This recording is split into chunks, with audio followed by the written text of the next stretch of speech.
I originally didn't want to film this video because I felt like I just didn't read enough books to be able to complete this book tag. So here we are, and this is the mid-year book tag. Hello everyone, welcome back to yet another video on my channel. I'm so glad you guys clicked on today's video and I'm so glad to have you here. Today we'll be doing the mid-year book tag. It'll be my first ever mid-year book tag. I'm so happy that I finally joined the BookTube community and that I can finally talk about my love for books with someone because I don't have any book reading friends.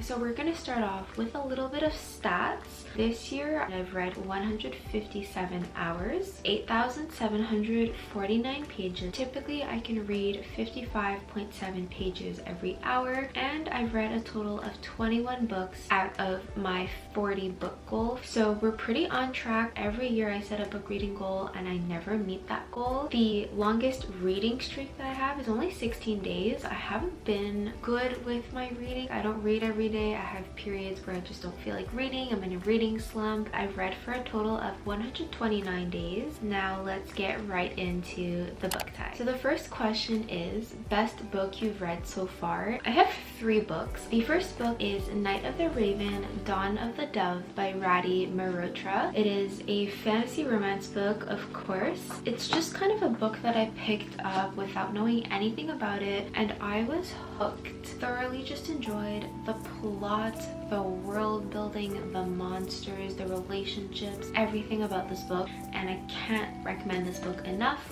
So please, please, please go read it just so I can talk to someone about this book. It just really gave me that feeling that I used to have in high school when I would read books at the library, and it just like transports you away. It's really good escapism. The pages were no longer pages and words were no longer words on a page. It was just you were really in the world, in the story. The second favorite that I have is Ninth House by Leigh Bardugo. No surprise there. I'm sure you guys have all heard amazing things about this book and I cannot agree more. This one is my first dark academia. To be honest, I didn't enjoy it during the first 150 pages. The writing style was difficult for me to understand. I just wasn't following along with what I was reading. I had a hard time getting into the book. I never wanted to pick it up. It really took 150 pages for me to finally get interested, and once I was interested, I was fully hooked. I absolutely loved the plot twists in this book. Never saw a single one of them coming. My third favorite is City of Bones by Cassandra Clare. This is my reread. I read this book I think 5 years ago. So this is part of her Mortal Instruments series in her Shadowhunters world. I felt every bit as in love with it as I did the first time reading it. There's very, very few books that can make me feel this way when I'm reading, where you're just so immersed in the story. You fully are connected to the characters. You're fully there with them in their story, in their journey. I don't know how to describe it. You're just so immersed in the story that it's no longer like a book to you anymore. The writing just flowed seamlessly, and I have nothing but good things to say about this book. Best sequel you've read so far? Honestly, it was very hard for me to choose a book because there was no sequel that I was in love with. By default, I chose City of Ashes by Cassandra Clare. I really thoroughly enjoyed this book in and of itself. Got the same feels as I did for City of Bones. Was thoroughly hooked. I just couldn't put it down. In terms of a sequel, nothing really stood out to me. It was just a good book. New release you haven't read yet but want to. So my first one is A Happy Place by Emily Henry. Everyone has been raving about this book, but I just don't like that it's in hardcover edition. Really was hoping to wait until the paperback comes out. The second book is Fourth Wing by Rebecca Yarros. I did get my hands on a copy of this. Only took 2 or 3 weeks because it's out of stock everywhere, but I've heard raving reviews about this book. 5 stars from almost everybody. The third one is Hellbent by Leigh Bardugo. The way that Ninth House just left off made me really want to buy Hellbent, but because Hellbent is only out in hardcover and my Ninth House edition is paperback, it just doesn't sit well to have one book in the series be paperback and one book in the series be hardcover. I am also on a book buying ban until further notice. Most anticipated release for the second half of the year. So to be honest, I do have favorite authors, but I just haven't been immersed in the reading world for long enough yet to really be invested in certain authors' books. I just haven't read enough of their books to be like, whatever book they come out with, I'm gonna buy. So I don't keep up with book releases as much as other booktubers do, but I have A Curse for True Love by Stephanie Garber on here because it is the third installment of the Once Upon a Broken Heart series, and I do have the first two books. And I think the second book ends with a cliffhanger, so I don't want to be in suspense while waiting for the third book. So I'm waiting for the third book to come out before I can start reading the series as a whole, and I've heard amazing things about the series, so I'm super excited. It comes out October 24th, and I did pre-order the special edition, and it's so gorgeous, so I'm so excited for that. The biggest disappointment of the year, I would have to say the Caraval series. I've had this on my shelf for the longest time because I did spoil something in the story regarding Julian and the Caraval Master. So I stopped reading the series about 3 years ago, and I've just recently picked it up and I was thoroughly disappointed. I loved Caraval. Read it in one sitting. Legendary, very strongly disliked it. I did not vibe with Tella in the story, and I just did not like Tella whatsoever. Third book was much better, but still not the best.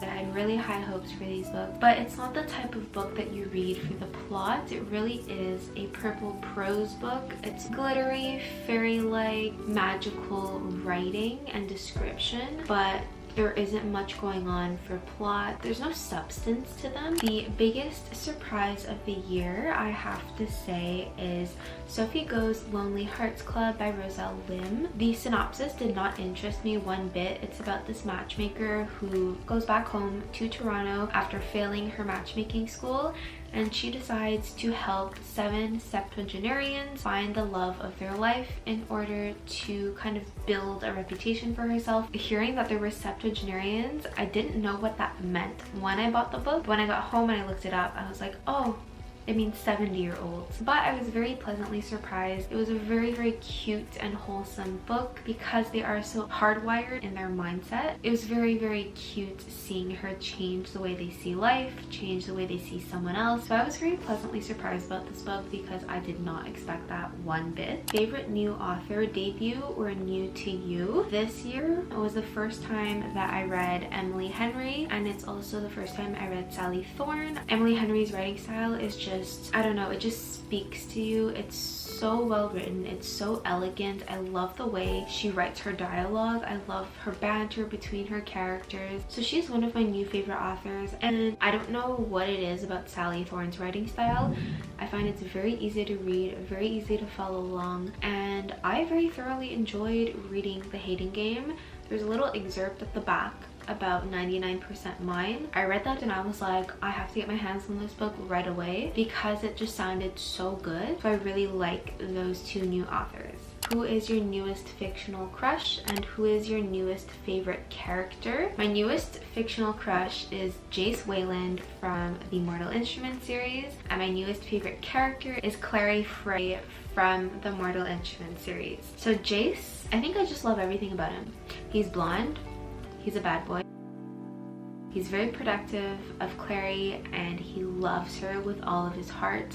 He would do anything for her, and he will do anything to keep her safe and to keep her happy. And the way that he just needs her in his life and the way he just loves her has me crushing on Jace really hard. As for Clary, she's very much the type of character that I love. She's kind of like the main character of an anime, the one that's very cute, very small, but yet fierce and headstrong and badass who loves her friends and family and will literally do anything she can to protect them. Absolutely love these two and I ship them so hard. What is a book that made you cry? I'm pulling out Night of the Raven, Dawn of the Dove once again. The hardships that Katiana had to go through were truly heartbreaking. The second book that made me cry was Siege and Storm by Leigh Bardugo, which is the second installment in the Shadow and Bone series. I remember sobbing at like 4 a.m. in the morning reading the last few pages of this book. A book that made you happy. I loved a lot of the books that I read, but even though I was super immersed, they didn't necessarily make me happy. I was happy reading them, but they didn't make me happy. So the only book that I thought of that really made me happy was The Hating Game. This book was just all the good feels. It was so adorable, so cute the whole way through. I loved their relationship. I loved everything about the enemies to lovers trope in this book. Lucy is so cute, she's so bubbly, and I just had a thoroughly good time reading this book. It made me smile so much and I love the relationship in this. The most beautiful books you've bought so far this year or received. For this one, I pulled out 3 books. The first one is The Grace Year by Kim Liggett. I haven't read this book yet, but I purely bought this book because of the cover. You have this flower. The inside is just gorgeous. The next 2 I think are to be expected. It's Once a Broken Heart and The Ballad of Never After by Stephanie Garber. Gorgeous books. These are the special edition. This one is signed because we ran out of the special edition all over Canada by the time that I bought it. Went on eBay, bought a signed copy. It was so expensive, but so worth it because it's just so pretty. Underneath, gorgeous. Absolutely stunning. I love these books. They are like my most treasured and only special edition books. What books do you need to read by the end of the year? So I'm very big on rereading books because I develop a comfort in rereading. So for me, I absolutely need to reread the Harry Potter series. I read it in grade 5. Okay, when I was 10 years old. That was 13 years ago. I literally do not remember any single thing that happens in the series. Also, I started on book 3 when I read it.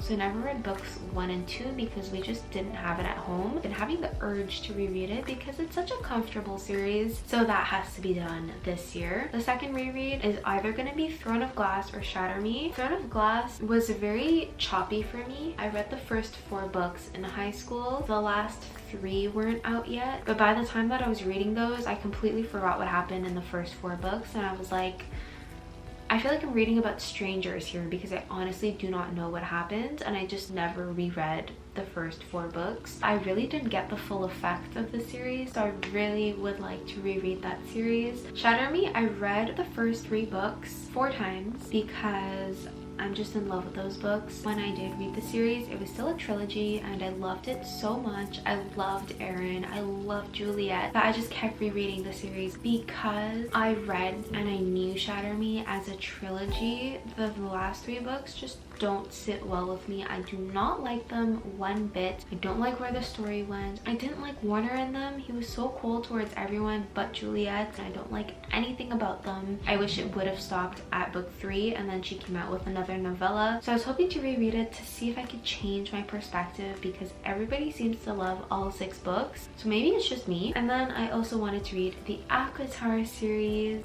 because I've heard such amazing things about it. I know about Tamlin, so I know how to feel about Tamlin going into the story. So I feel like that's gonna change a lot of things in my reading experience. That's like if someone spoiled Adam for me in Shatter Me. That sums up my mid-year book tag. I hope you guys had a good time with me today. Let me know what your answers are to some of these questions. I love getting book recommendations, hearing your opinions, just chatting about books that we love or do not love, or agree or do not agree on. So I would love to hear from you guys. I will see you guys in my next video. Thank you so much for spending time with me today. Bye!